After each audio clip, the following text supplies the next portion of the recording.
tem Maria, mas nós sabemos que de fato Jesus é Filho de Deus. E quando falamos filho, temos que ter um pouco de cuidado, porque esse termo, quando usamos esse termo Filho de Deus, vem na nossa mente que Jesus é inferior ao Pai. Assim como o Filho é inferior ao Pai, mas esse é o grande risco que corremos, até porque Jesus não é inferior ao Pai em aspecto algum. Jesus é o próprio Deus. E João vai trazer algumas verdades a respeito do Filho de Deus, chamado Jesus de Nazaré, e vai escrever uma biografia. E no capítulo de número 1, logo encontramos Jesus apresentando, João apresentando Jesus como Verbo de Deus, o Verbo encarnado, aquele que era a palavra, que é a palavra. Agora no capítulo de número 2, João vai fazer questão de apresentar o primeiro milagre de Jesus em Caná da Galileia, coisa que os outros evangelistas não puderam fazer. No terceiro capítulo de João vai contar a história de Nicodemos. Também só encontramos no Evangelho de João, não encontramos nos outros evangelhos. Agora no capítulo 4, uma passagem interessante, porque todos conhecem. Jesus conversa com a mulher samaritana, e Jesus libera algumas palavras rema. Jesus revela algo que estava oculto, escondido, e aquela mulher de fato reconhece que Jesus é Filho de Deus, e ela começa uma nova trajetória, porque o texto vai nos dizer que após ela acabar de ouvir Jesus, depois dela ouvir as palavras de Jesus, ela vai para a sua cidade evangelizar, nos dando a entender que ela teve uma transformação, porque só pode evangelizar, só pode falar do amor de Jesus, só pode pregar o Cristo ressurreto quem de fato teve um novo nascimento, quem já encontrou com Jesus e quem já tem a vida formada por Ele mesmo. Então essa mulher, após encontrar com Jesus, ela volta para a sua cidade alegre e anunciando as boas novas do Mestre. Nesse meio termo, Jesus é surpreendido pelos seus discípulos, que volta da cidade trazendo comida, porque se analisarmos o capítulo 4 do Evangelho de João, nós vamos entender que quando Jesus está conversando com a samaritana, os discípulos vão comprar comida. Após Jesus acabar de conversar, os discípulos surpreendem Jesus trazendo a comida, e Jesus agora deixa a comida de lado. Jesus agora não quer comer comida, e automaticamente Jesus, desprezando as comidas que veio dos discípulos, Jesus começa a apresentar algumas verdades espirituais. Verdade esta, Jesus vai dizer para os discípulos no capítulo de número 4 de João, e no versículo de número 14, que Jesus vai falar sobre a seara, porque Jesus ele vai ser bem sucinto com o discípulo.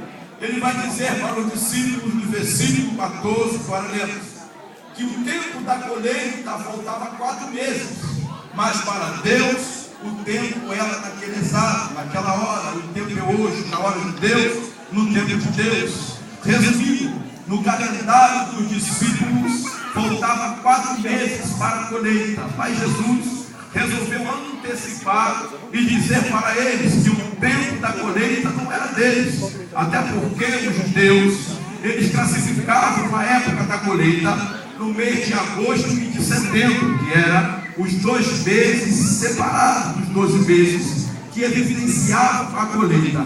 Aí Jesus vai antecipar, dizendo para eles que o tempo era aquele momento, porque para colher não precisa de tempo, para pregar não precisa de tempo, para falar de Jesus não precisa de tempo. Quer ver uma coisa? Existem algumas pessoas aqui que são verdadeiros ceifeiros de Deus, porque não prega só na igreja, prega no ônibus, prega no trem, prega na rua, aonde passa, está falando do amor de Deus. Ele de fato reconhece que o tempo da colheita não é determinado por homem, o tempo da colheita que determina é Deus.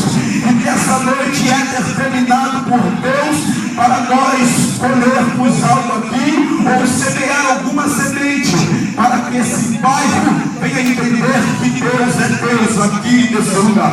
Quem vai comigo, quem está de acordo, já pode. E quando Jesus fala da colheita,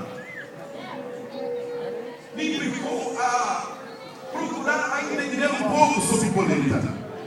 E eu descobri que havia duas sementes principais da colheita, que era a cevada e o trigo. E é interessante que a cevada era desclassificada em vários aspectos e só preservava o trigo. Então eu quero falar um pouco do trigo aqui, até porque o trigo era o principal elemento da colheita.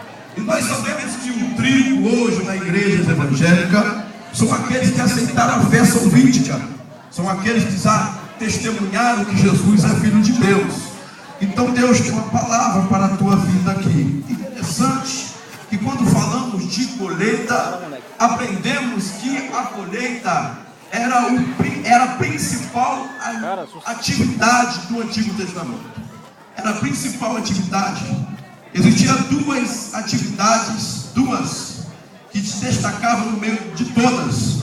A primeira era a carpintaria e a segunda era cultivar terra, ou era ser lavrador. Alguém chegou para mim uma certa feita e disse para mim que Jesus é pobre. Eu disse para ele: meu irmão, por que você está dizendo isso? Ele diz: olha, Jesus é tão pobre porque Jesus precisou trabalhar de carpinteiro. Aí eu fui obrigado a falar para ele, eu falei: meu irmão, se Jesus fosse pobre, Jesus não comprava casa em Cafarnaum. Se Jesus não fosse pobre, Jesus não precisava trabalhar em uma das atividades que era prioridade do Antigo Testamento. Ele olhou para mim e eu disse para ele: meu querido, você está enganado nessa tua convicção. Jesus é rico, é poderoso, Ele tem poder para mudar, para transformar, mudar o quadro da nossa história. E aqueles que estão ao alcance da minha voz, saiba e creia que Jesus é poderoso para mudar a tua vida. Agora eu quero perguntar aos irmãos aqui se crê nessa profecia. Se você crê, levanta a sua mão assim, dá glória ao Senhor. Para colher o trigo, a primeira coisa que tinha que fazer era contar com voluntários. Até porque o cultivador não conseguia colher os trigos sozinho. É por isso que Deus preparou esse ambiente hoje, para fazer você entender que colheita não é somente um que colhe, é todos. Todos estão envolvidos nessa seara para trabalhar para o Senhor. Todos estão envolvidos para fazer a diferença. Todos estão envolvidos para fazer a obra de Deus. O cultivador ficava tão triste quando ele precisava de pessoa para colher e não encontrava ninguém. Mas aqui é diferente. Aqui tem pessoas aqui que foi chamado pelo cultivador. E a partir de hoje vai entender que Deus te chamou para a colheita. O que é colheita, pregador? É pregar a palavra para quem é viciado. É pregar a palavra para quem está desanimado. É pregar a palavra para alguém que perdeu a perspectiva de viver. É pregar a palavra para aqueles que não conseguem alcançar o céu. Deus vai te usar como ferramenta para tirar essas pessoas das garras de Satanás e transportar para o reino eterno. Cadê os voluntários aqui que estão aptos para trabalhar na colheita do Senhor? Precisa de voluntários. Quando conseguia os voluntários era uma alegria só, porque o cultivador sabia que o serviço ia se alavancar ou prosseguir. Quando reunia os voluntários, chegava a hora de colher o trigo. E o que me chama a atenção é que o trigo colhido, Leonardo, havia eu uma acho você divisão pra casa, muito clara, porque nenhum trigo é do mesmo tamanho. Então o trigo grande ficava